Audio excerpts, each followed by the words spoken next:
예, 안녕하세요. 제갈량학원에서 영어를 담당하고 있는 영어과 대표 강사 김수현입니다. 오늘 영상은 12월 초에 진행했었던 예비 고1 대상 학부모님 대상으로 수학과 영어에 대한 간담회를 진행했었고요. 그 내용들은 이제 올해 수능에서의 어떤 특징이라든가, 그 다음에 이제 28학년도에 지금 현재 예비 고1 대상으로 입시가 바뀌었죠. 그래서 28학년도에 입시 개편안, 대입 개편안과 그리고 주변 진학하게 될, 아직 결정은 안 됐지만 진학하게 될 고등학교의 내신의 특징, 이런 부분들로 순서를 진행하도록 하겠습니다.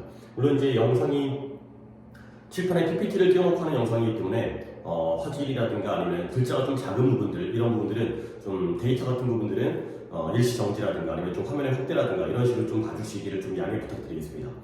너무 크게 하게 되면 이제 이 화면이 넘어가 버리기 때문에 그런 것들을 좀 효율적으로 하기 위해서는 그런 부분이 좀 필요할 것 같고요. 일단 오늘 설명드릴 내용은 영상을 좀 짧게 끊을 거예요. 첫 번째 부분이 일단 올해 수능에서의 영어가 어땠었는지, 그리고 그 수능 영어가 어머님께서도 대략 아시게 되시지만 영어가 정시에서는 그렇게 큰 영향력을 발휘하지 못합니다. 그 급간의 절대평가인데다가 급간의 점수의 차이가 대학별로 크지가 않기 때문에, 근데 어느 정도까지를 맞췄을 때 우리가 정시에서 영어를 통해서 손해를 보지 않고 또는 영어를 통해서 점수를 극복할 수 있는지, 그런 부분들을 설명드리고요. 그리고 이제 올해의 현재의 중3 이제 예비고의 학생들이 2028학년도에 입시가 개편되는 게 어떤 식으로 달라졌고, 그 달라진 부분이 우리 학생들에게 어떤 효과를 발휘할지, 그리고 또 이제 당장은 이게 가장 중요하겠죠.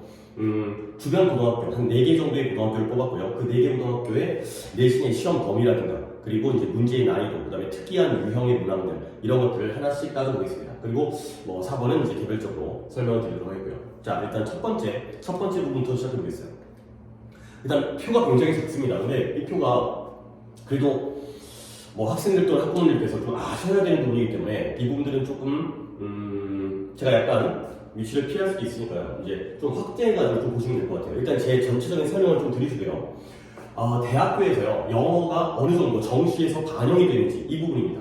그러면 일단 상위 10개 학교를 위주로 뽑았습니다. 글씨가 적긴 하지만 연대, 경희대, 한양대, 이대, 경희대, 고대, 그 다음에 중앙대, 외대, 그리고 서강대, 서울대, 성균관대, 이러한 이제 상위 10개 학교 우리들이 목표로 하는, 그리고 위에 있는 상위 10개를 하더라도 나머지 학교들, 중상위권 학교들의 경우에도 이들의 입시의 방식을 따라가고 있습니다. 그러니까 일단 대표적으로 상위 10개를 보도록 하고요. 그리고 이 정시에서의 수능 총점이 작은 글씨 나와 있고요. 거기서의 영어 반영 비율입니다. 그러니까 비율이 1000점, 1010점 만점에서 16.7, 굉장히 작은 비율이죠. 1.7% 정도. 그 다음에 성대의 경우에도 1000점 만점에서 10점 정도의 반영 비율, 10%의 반영 비율, 이 정도를 갖다가 비율을 반영하고 있습니다. 그러니까 다른 과목들에 비해서 영어의 반영 비율은 굉장히 작다. 근데 이렇게 봐봤자 우리에게 어떤 효과를 미칠지는 알 수가 없습니다. 그래서 좀 더 구체적으로 말씀드리면 이쪽에 있는 그래도 조금 더 크기를 늘린 표인데요. 영어에서의 한 등급을 극복하기 위해서, 한 등급 차이를 극복하기 위해서 수학과 국어에서 어느 정도의 점수의 차이를 만회를 해야 되는지, 그 부분입니다. 다시 한번 좀 더 구체적으로 설명드리면 여기가 1, 2등급을 만회하기 위해서 필요한 점수예요. 물론 이 표는 일문계열입니다. 이제 뒤에 자연계열도 보여드리겠지만 거의 똑같습니다. 근데 영어가 1등급이 만점이겠죠. 근데 2등급을 받았을 때 그 1등급과의 그 등급 차이, 점수 차이를 극복하기 위해서 이 경우에는, 연대 경우에는 수학으로, 국어로 5점, 수학으로 5점이 필요한 거예요. 그러니까 영어가 수능에서 이제 한 등급 차이가 10점이잖아요. 1등급이 90점 이상이고요. 2등급은 80점 이상이죠. 근데 그 10점을 극복하기 위해서 1등급이라는 게 10점이기 때문에 국어의 경우에는 5점만 있으면 되고요. 수학의 경우에는 5점만 있으면 되죠. 근데 이 정도, 그러니까 어떻게 보면 영어의 결정력이 수학과 국어에 비해서 절반 정도의 영향력을 미친다로 보시면 되겠어요. 근데 이게 연대의 경우가 굉장히 많이 반영하는 학교에 포함됩니다. 이 위쪽부터가 많이 반영되는. 근데 아래쪽으로 들어가면 이제 여기는 성대였죠. 성대의 경우에는 1등급과 2등급의 점수 차이를 극복하는데 수학과 국어의 점수 차이가 없습니다. 결국 성대는 1과 2등급을 똑같이 취급한다는 거죠. 그러니까 아래쪽일수록 영어의 반영 비율이 적어요. 그러니까 최하 0점부터 1, 2등급을 똑같이 평가하는 0점부터, 그리고 가장 많이 평가하는 데서도 영어의 1등급 10점을 갖다가 극복하기 위해서는 수학과 국어에 5점씩만 있으면 되는 거죠. 그러니까 역시 제일 많이 반영해도 영어의 비중이 적구나가 되고요. 자, 그 다음에 이제 이게 1, 2등급이죠. 그 다음에 그 다음 표로 넘어가면 이쪽입니다. 1등급과 3등급을 만회하는 거예요. 그러니까 내가 3등급 70점 이상을 나왔다는 거죠. 근데 1등급 만점을 갖다가 극복하기 위해서는 수학과 국어를 어느 정도로 더 점수를 잘 받아야 되는 겁니다. 근데 앞에서 5점이었던 게 갑자기 12.5점으로 2배 이상 증가를 했죠. 그리고 성대의 경우에도 중간은 거의 중간에 비슷한 맥락으로 이제 내림차순되어 있기 때문에 중간까지 안 거셔도 돼요. 마지막에 성대의 경우에는 1등급과 2등급을 똑같이 취급했죠. 그러니까 2등급까지를 만점을 줬다는 거예요. 근데 3등급 작은 점수이긴 하지만 0.9점과 1점 이렇게 극복의 점수가 차이가 필요합니다.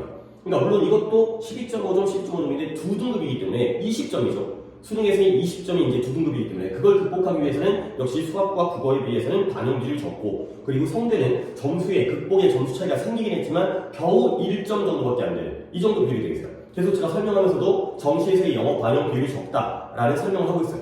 자, 근데 마지막 표를 보시면 약간 얘기가 달라집니다.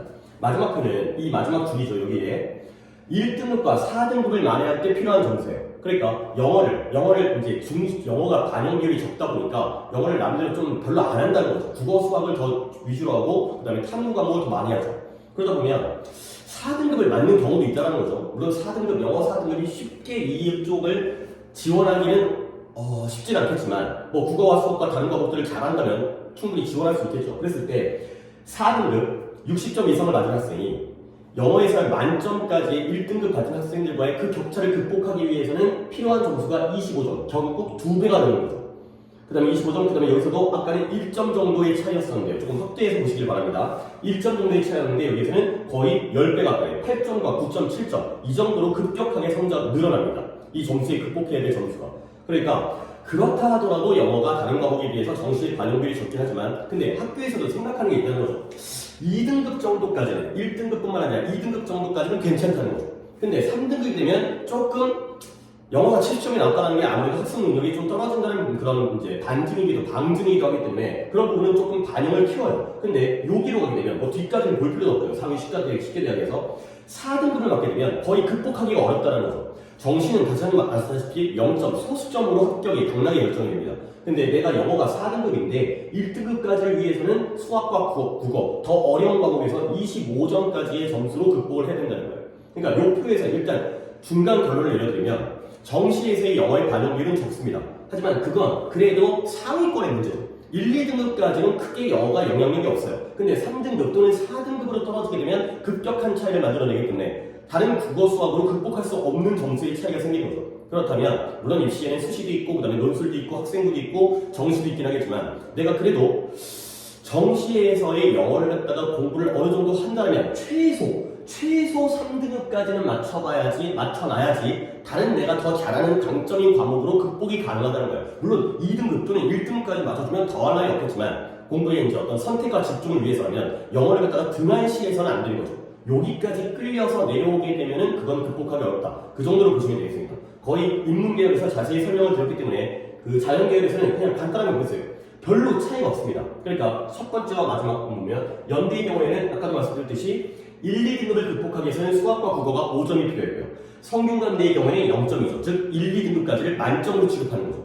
근데 3등급을 극복하기 위해서는 앞의 점수의 거의 2배 이상의 점수의 극복이 필요하다는 거죠. 더 극복하기가 어렵다는 겁니다.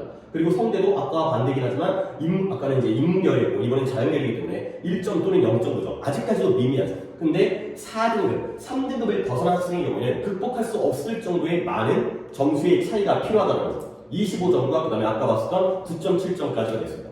똑같은 결론이죠. 인문계열이든 자연계열이든 정시에서 영어의 영향력은 적지만 근데 그건 2등급 또는 3등급까지의 얘기고요. 4등급까지 내려가게 되면 극복하기가 어렵다가 되겠어요. 그러니까 기본적으로는 그 정도의 수준을 맞춰줘야지 정시에서의 영어의 영향력을 낮출 수가 있다는 거예요. 영어 자체가 중요하지 않다는 게 아니라 이 정도까지는 하는 학생들에게는 영향력이 크지 않다라고 일단 결론을 내리겠습니다.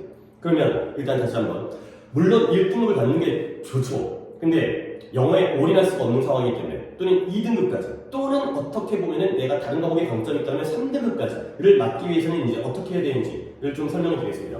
이 부분은 2018학년도부터 영어가 상대평가에서 절대평가를 겪게 됩니다. 그러면서부터 영어에 대한 어떤 영향력이라든가 중요도를 떨어지기 시작했어요. 그리고 이게 이제 심리적인 부분도 있는데요. 아이들이 상대평가할 때는 더 잘 볼수록 좋죠. 표점이라는 게 있기 때문에 같은 1등급이어도 100점 맞는 게 최고 아니겠습니까? 근데 이제 절대평가다 보니까 굳이 100점을 맞을 필요가 없어요. 약간 그냥 어리석은 짓일 수 있죠. 90점만 맞으면 또는 80점 이상만 맞으면 70점 이상만 맞으면 그러다 보니까 아무래도 공부의 집중도라든가 투자하는 시간 그리고 난이도 이런 것들이 많이 떨어지게 될 수밖에 없습니다. 자, 그래서 이 부분이 절대평가로 바뀐 다음부터 1등급, 즉 90점 이상, 80점 이상, 70점 이상들의 비율입니다. 그러니까 상대평가할 때가 1등급 비율이 4%고요. 그 다음에 절대 2등급까지가 11% 정도까지는 이제 알고 계시죠. 근데 첫 해에 1등급이 10%가 넘었어요. 그러니까 원래는 4점 몇 퍼가 나오던 상대평가의 1등급 비율이 90점으로 점수를 낮추다 보니까 10%가 늘었죠. 그리고 2등급까지는 19%, 거의 20%에 육박합니다. 그러니까 그 당시에 딱 느꼈던 게, 아, 영어가 쉽구나. 역시 쉽구나. 근데 이제 여기에는 약간의 어떤 변수가 숨겨져 있는데요. 여기에는 아직까지는 첫 해였기 때문에 상대평가식으로 공부했던 학생들도 있고, 그리고 그 전에 상대평가로 시험을 봤었던 그 재수생, 반수생, 공부를 잘하는 학생들, 그 학생들이 넘어왔기 때문에 쉬워진 게 아니라 그냥 90점이었기 때문에 비율이 늘었을 뿐이에요. 근데 첫 해에 딱 그러다 보니까 아이들이 약간 이제 감을 잡은 거죠. 아, 영어 별거 아니구나. 영어 등급 따는 게 쉽구나. 가 되다 보니까, 그러니까 3등급까지 지금 소개가 더 중요할 수 있는데요. 1, 2등급을 합친 소개가 29%예요. 29%라는 건 상대평가로 따졌을 때는 4등급의 중간 정도가 되는 그 정도의 점수입니다. 그 다음에 합계가 3등급까지가 55%예요. 55%면 5등급이죠. 그렇죠? 그러니까 어느 정도 보면 영어가 4등급 정도, 상대에서의 4등급이 실제 절대에서는 2등급을 맞춰줄 수 있고요. 그리고 영어가 5등급, 상대평가에서의 5등급 수준이 60%까지니까요. 이 수준이 3등급 안에 들어가는 거죠. 그러니까 다른 상대평가 과목에 비해서 절대평가 영어는 2등급이 위로 업그레이드가 될 수 있다는 거예요. 이 점수의 인플레이션이 생겼다는 거죠. 그러다 보니까 아이들이 공부를 안 해요. 그러니까 갑자기 또 점수가 1등급이 거의 상대평가의 1등급이 근접한 5.3%가 나왔죠. 그 다음에 거기에서는 굉장히 유동이 많습니다. 1등급은 막 10%였다가 5%였다가 12%까지 올라갔다가 7%, 4%, 작년 수능이 어려웠죠. 그리고 올해는 다시 약간 올라가서 6%가 됩니다. 결국 1등급의 비율은 평가원에서 문제 출제 난이도 조절을 잘못한 게 아니에요. 아이들이 공부를 갖다가 그래도 좀 영어가 어렵다고 하니까 좀 약간 마음의 불안감과 쫄아가지고 열심히 공부하다가 다시 쉬웠다고 하면 또 그 해의 고3들은 공부를 또 덜 하게 되고요. 이런 것 때문에 1등급의 비율이 좀 등락이 있습니다. 근데 아까도 말씀드렸듯이 1, 2등급은 차이가 별로 없죠. 그러니까 물론 최저를 맞추기 위해서는 1등급을 가져주는 게 다른 과목과의 어떤 관계상 훨씬 더 유리하긴 하겠지만, 그래도 2등급까지 합치게 되면 거기서는 비율이 여기가 19.6이라는 어떤 좀 특이한 비율이 나오긴 했지만 거의 다 20%의 중후반 정도가 이제 비율이 나옵니다. 그러니까 아까도 말씀드렸듯이 20% 중후반이면 이거는 3등급이에요. 아니죠. 4등급이죠. 그렇죠? 그러니까 4%, 11%, 23%고요. 4등급이 40%까지이기 때문에 거의 20%의 중후반이라면 4등급의 한 중간보다는 위 정도, 그 정도 수준이에요. 그 정도 수준을 유지하고 있다는 거죠. 그러니까 아까도 말씀드렸듯이 상대평가에서의 4등급 수준이 절대평가의 영어에서는 2등급 취급을 받을 수 있다는 거죠. 등급을 따기는 그래도 아직까지는 쉬운 과목이에요. 그리고 3등급까지를 포함시키면 뭐 여기서의 등락도 있긴 하지만 합계를 보게 되면 50%도 있고 43%도 있고 50%에다가 43%도 있지만 거의 40%의 중후반 정도. 그러니까 2등급이 바로 상대에서는 5등급에 해당되는 거죠. 그래서 절대평가가 된 다음에 어떤 난이도라든가 학생들의 공부의 양, 학생들의 수준에 따라서 등락을 했긴 하지만 전체적인 결론은 영어에서의 2등급은 타 과목에서의 4등급 정도의 중상 정도의 수준이다. 그리고 영어에서의 3등급까지의 비율은 상대평가에서의 5등급의 한 중하 정도 수준, 그 정도라고 생각하시면 되겠습니다. 아, 중하 또는 중간 정도, 40대 후반 또는 50대 초반까지가 있기 때문에 그 정도로 보시면 되겠습니다.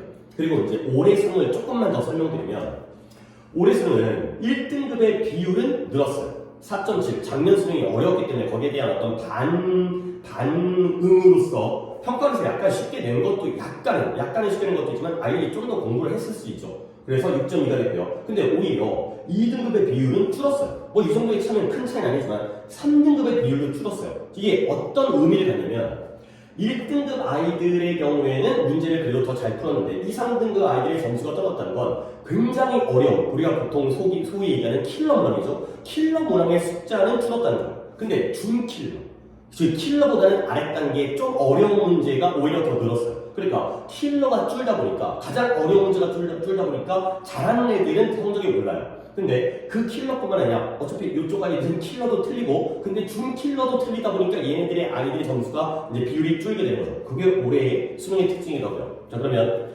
올해까지 어떤 수능까지를 갖다가 좀 봤을 때 영어가 어느 정도의 역할을 하는지 좀 잠깐 정리하면 정시에서의 반영 비율은 적지만 그건 2등급 또는 최소 3등급까지 맞는 학생들 거기에 해당되는 것이다. 가 되고요. 그리고 수능이 영어가 절대평가이다 보니까 그 반영 그러니까 비율이 1등급과 2등급의 비율이 매번 달라지긴 하지만 그래도 소개, 합계의 경우에는 큰 차이 없이 유지가 된다. 자, 보겠습니다.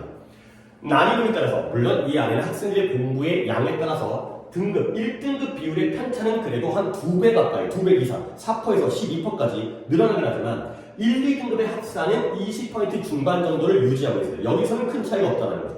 어려운 문제가 굉장히 어려운 문제가 많으면 1등급 비율이 줄고 그 다음에 어차피 그 다음 단계에서 좀 쉬운 문제가 나오기 때문에 2등급은 늘고 오히려 아주 어려운 문제가 줄면 1등급은 늘고 근데 그 다음에 어려운 문제가 나오게 되면 2등급이 줄고 이런 거기 때문에 그러면 결국 20% 중반이라는 건 상대평가에서의 4등급의 상위, 4등급의 초반 정도입니다. 그러니까 그냥 산술적으로 해서는 2등급 차이가 날 수가 있다는 거죠. 그 다음에 1, 3등급까지의 합사는 1, 2, 3등급의 합사는 40% 후반입니다. 그러면 3등으로 봤을 때는 50%를 중간으로 봤을 때 5등급의 중반 수준 여기도 산술적으로 2등급을 끌어올릴 수 있다는 거죠. 결국 영어라는 과목이 하나의 전략 과목화가 됐습니다. 그러니까 예전에는 주요 과목이었는데요. 국, 수, 영 물론 뭐 국어와 수학보다는 당연히 아니긴 했지만 근데 지금은 하나의 약간 탐구와 같은 전략 과목 그러니까 최저를 맞추기에는 가장 유리해요. 그래도 수학보다는 영어가 국어보다는 영어가 또는 탐구보다는 영어가 등급을 따기가 더 쉽다는 거죠. 그리는 상대평가이기 때문에 절대평가로서의 영어가 되고요. 그리고 예전에 상대평가할 때는 정말 어려운 질문들이 있었어요.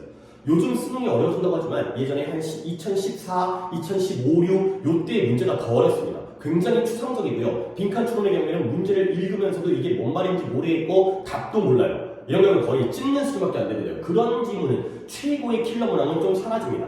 대신 최저 정답률이 10% 초중반의 정말 어려운 문제 정답률이 10% 초중반이면 알고 푸는 애가 없다는 거예요. 그냥 거의 확률상 오지선다이기 때문에 찍어서 맞은 거죠. 근데 거기에서 그래도 약간 좀 늘었어요. 근데 문제가 뭐냐면 여기서 일로 올라갔는데 이게 아주 한 3문항 정도로 한두 문항 또는 3문항 정도로 적었던 게 이제는 이렇게 조금 준킬러 문항이 늘었습니다. 그러다 보니까 1등급 아이들, 원래 잘했던 아이들 같은 경우는 그런 문제를 맞죠. 근데 2등급, 3등급만 내려와도 준킬러가 어려워요. 빈칸과 순서 사대는 원래 어려워요. 그러다 보니까 그들의 경우에는 조금 아직은 어렵다가 되고요. 그리고 원래부터 있었던 얘기긴 한데 EBS 연계율이 70에서 50% 줄었기 때문에 예전처럼 수능 특강이라든가 수능 완성을 암기해서 그 내용을 암기해서 푸는 방법은 이제는 이제 무의미해졌고요. 그래서 예전에는 체감 연계율이 훨씬 더 낮았어요. 직접 연계가 없어졌기 때문에. 그 다음에 역시 또 고등학교 3학년의 경우에는 내신으로 다 EBS 교재를 활용합니다. 그러니까 이제 거의 고3 때에는 수능 준비와 내신 준비가 거의 같게 됐고요. 그러다 보면 결국 이제 예비고일 대상이기 때문에 고3 또는 수능에서의 안정적인 1등급 실력 그러니까 한 92.3점 실수로 한 개 정도 틀려도 1등급을 유지할 수 있는 물론 뭐 안정적이라는 건 주관적이기 때문에 94, 5점을 안정적으로 이룰 수 있겠지만 92, 3점을 유지하기 위해서는 당연히 고1 때의 모의고사는 97점 이상을 유지해야 됩니다. 그래야지 점점 더 어렵거든요. 수능이 이제 뭐 쉽다 어렵다라는 건 뭐 그걸 출제하거나 아니면 이제 저같이 가르치는 입장이고 학생들 입장에서는 무조건 어려워요. 그렇기 때문에 고1 때는 하나 틀리는 정도 고2 때에는 한 2개 틀리는 정도의 점수를 유지해야지 고3 때 영어의 공부에 시간을 투자하기가 어려워요. 그러다 보니까 이 정도를 지금부터 준비를 해야 된다라고 보시면 되겠습니다. 예, 그리고 이 수능에서 조금만 이 1번 영상이 조금 시간이 길어지긴 하겠는데요. 올해 수능의 오답률을 좀 살펴보겠습니다. 여기도 제가 가리면 안 되고요. 표가 너무 좀 작죠. 그러다 보니까 좀 확대를 해주시면 큰 그림만 보시면요. 근데 이걸 보기 전에 이걸 먼저 좀 설명을 드릴게요. 물론 뭐 아시는 분들도 계시겠지만 뭐 예비고일 학생이 첫째이신 학부모님들 같은 경우는 이런 것들을 또 모르실 수가 있기 때문에 영어 모의고사 또는 영어 수능은 번호당 유형이 항상 고정되어 있습니다. 이게 한 2022년부터 그랬어요. 그 전까지는 약간씩 달라질 때가 있었지만 지금은 확정입니다. 그 이후로 한 3년 동안 이 문항 번호마다 출제되어지는 문제의 유형이 고정되어 있어요. 이게 어떤 걸 의미하냐면 모의고사를 많이 풀다 보면 이제 어디쯤 어느 문제가 어느 페이지에 몇 번이 나올지를 알게 돼요. 그러면 시간 관리라든가 아니면 어떤 집중도를 갖다가 분배한다든가 이런 데는 훨씬 굉장히 유리합니다. 그러니까 어디에 뭐 이제 수학 같은 경우에도 어느 번호에 기하가 나오고 어느 번호에 미적이 나오고 어느 번호에 수원이 나오고 이런 것들을 갖다 미리 알고 풀 수 있다는 거죠. 그래서 영어의 경우는 1번부터 17번이 듣기라는 걸 알고 계시죠? 듣기는 쉽습니다. 물론 올해 수능이 좀 특이한 15번이 오답률 상위 7위에 들어가는 굉장히 특이한 경우도 있어요. 그러니까 맨날 그럴 수는 없지만 일반적으로 듣기는 굉장히 쉽고요. 18번 목적 쉽습니다. 19번 신경 쉽고요. 20번 주장이 그보다는 어렵지만 보기가 한글 보기예요. 그러니까 좀 쉬워요. 영어 보기 때문에 거의 보기에 모르는 단어 때문에 틀리지는 않아요. 그 다음에 21번이 좀 어렵습니다. 함축적 의미. 요지 그래도 쉽습니다. 한글 보기예요. 주제 제목은 영어 보기이기 때문에 조금 어려워요. 도표 쉽습니다. 일치불일치 쉽고요. 그 다음에 실용문 쉽고요. 문법 조금 어렵고요. 어휘가 문법보다 조금 더 어렵고요. 빈칸이 제일 어렵습니다. 그 다음에 무관한 문장은 그래도 풀만합니다. 그 다음에 37, 67번의 순서와 38, 9번의 위치 또는 삽입 어렵습니다. 오히려 빈칸보다 더 어려울 수 있어요. 그 다음에 요약문 할만합니다. 그 다음에 최근에 41번이 1, 2번의 장문이 좀 어렵게 나옵니다. 그 다음에 43, 45 쉽습니다. 자, 제가 이런 설명을 드린 이유가 뭐냐면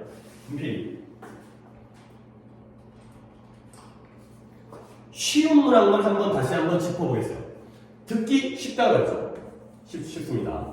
목적, 신경, 주장 쉽습니다.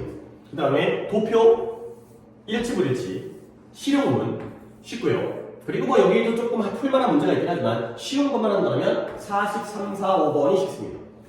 자, 그러면 이 쉽다라는 문장들의 배점을 보시면 1번부터 17번까지의 듣기가 37점입니다. 듣기가 37점입니다. 그 다음에 독해영어에서의 쉬운 문항이 하나, 둘, 셋, 넷, 다섯, 여섯, 일곱, 여덟, 아홉, 열 문항입니다. 10문항이면 대략 매번 약간 1점 정도의 플러스 마이너스 있겠지만 22점 또는 그냥 후하게 23점이라고 하겠습니다. 그러면 쉬운 문항을 합쳤을 때의 점수가 60점이에요. 60점이면 4등급이죠. 그러니까 뭐 이렇게 얘기하면 약간 너무 좀 과하게 얘기하는 걸 수 있겠지만 영어는 기본 점수가 있습니다. 기본 점수가 60점이에요. 60점을 깔아주고 쉬우니까 물론 듣기에서 실수해서 틀릴 수 있고요. 그 다음에 어디서 틀릴까요? 틀릴 거 없는데 물론 주장에서 약간 실수할 수는 있어요. 그렇지만 그걸 안 한다면 60점은 받고 들어가는 거죠. 그리고 나서 약간 어려웠던 문제들을 갖다가 조금 더 맞춘다면 점수가 70점, 80점으로 쉽진 않습니다. 그런 문제들을 푸는 게 쉽지 않기 때문에 하지만 가능하다는 거죠. 아까 말씀드렸듯이 1, 2등급까지는 비슷하게 취급하니까 80점 안에 들어가면 그래도 괜찮다는 거죠. 그 다음에 3등급까지도 크게까지는 다른 과목으로 극복을 해야 되겠지만 70점, 기본 점수에다가 10점 더 맞는 거예요. 나머지 40점의 100점 중에서 4분의 1을 맞는 거죠. 그러면 좀 거꾸로 접근해서 어려운 문항들을 보여드릴게요. 물론 그때그때 따라 달라지겠지만 가장 어려운 게 빈칸의 4문항과 그리고 순서 삽입의 2문항씩의 4문항. 총 어려운 게 난이도가 높은 게 고난도 문항, 어려운 문항이 8문항입니다. 8문항이면 역시 100점은 20점이에요. 2점과 3점인데 어려운 문항일수록 3점의 비율이 올라가기 때문에 2점, 3점, 2점, 3점, 2점, 3점, 2점, 3점 하면 총 20점이죠.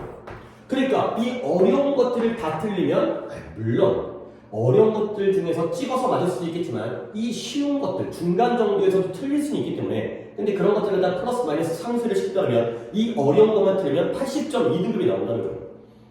그러니까 이게 해볼만 하죠. 물론 함축적 의미에서 틀릴 수도 있고요. 문법 어휘 틀릴 수도 있고요. 그 다음에 요약문 틀린 아이도 있고요. 장문에서 틀린 아이도 있어요.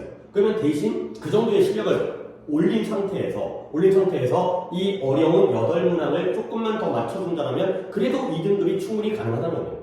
그래서 이 정도를 안 상태에서 올해 수능의 난이도를 보겠습니다. 보시면 가장 어려웠던 건 정말 난이도가 어렵지는 않았어요.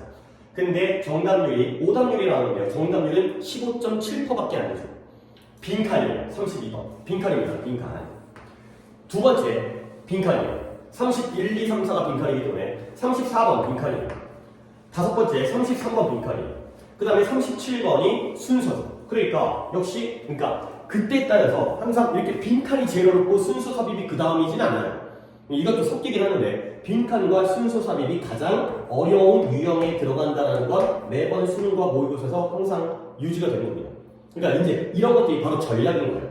듣기 잘 해야 돼요. 이제 듣기가 부족한 아이들은 듣기 공부 따로 하는 게 가장 쉽게 점수를 따기 때문에 그리고 이렇게 쉬운 문항들에서 실수를 안 해야 돼요. 오히려 여기다가 더 시간을 투자할 수 있고요. 나의 등급에 따라서. 그리고 이게 됐다라고 하면 그 다음 중간 단계의 20점 정도의 문항을 또 내 걸로 만드는 거죠. 그러면 이제 2등급을 확보하는 거예요. 그리고 나서 빈칸 순서 위치가 아예 손을 못 댈 정도는 아니에요. 제가 수업하는 방식으로 문제를 풀었을 때 항상 저는 빈칸의 경우에 새로운 방법을 하지 말아라. 그냥 우리가 고1 때부터 했던 방법으로 수업을, 그러니까 문제를 풀게 되면 최소 2개에서 3개까지 맞출 수 있다. 이거는 내가 틀릴 수 있다고 하더라도 나머지 것은 이것의 방법으로 푼다가 되는 거죠. 그리고 순서 위치도 어렵긴 하지만 이것도 하나의 스킬들이 있긴 합니다. 지금부터 스킬을 가르쳐주지 않지만 고3 때 되면 그 스킬로 절반 정도를 맞출 수 있어요. 그러면 빈칸 한두 개 틀리고 그 다음에 순서 삽입 하나 틀려서 그렇게 되면 또 1등급이에요. 1등급 맞으면 일단 최저에는 유리하니까요.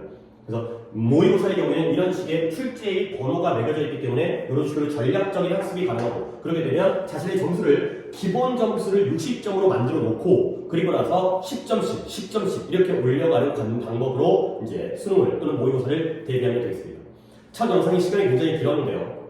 뭐 간단하게 중간 정리를 말씀을 드리면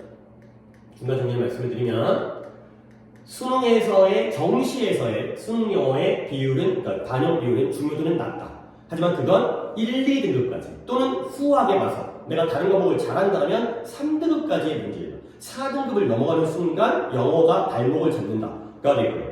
그리고 1등급의 비율은 그때그때 달라지긴 하지만 합계, 1, 2등급의 합계와 또는 나아가서 3등급까지 합계는 거의 비슷하다. 그리고 그 정도의 비율이 그냥 산술적으로 계산했을 때 상대평가의 4등급 정도의 실력, 물론 4등급의 상위 실력이지만 영어에서 2등급이 들어갈 수 있고 상대평가에서의 5등급의 중간, 그러니까 다른 과목을 한 절반 정도, 중간 정도 하는 중위권이 아니다 하면 영어를 3등급으로 올릴 수 있다.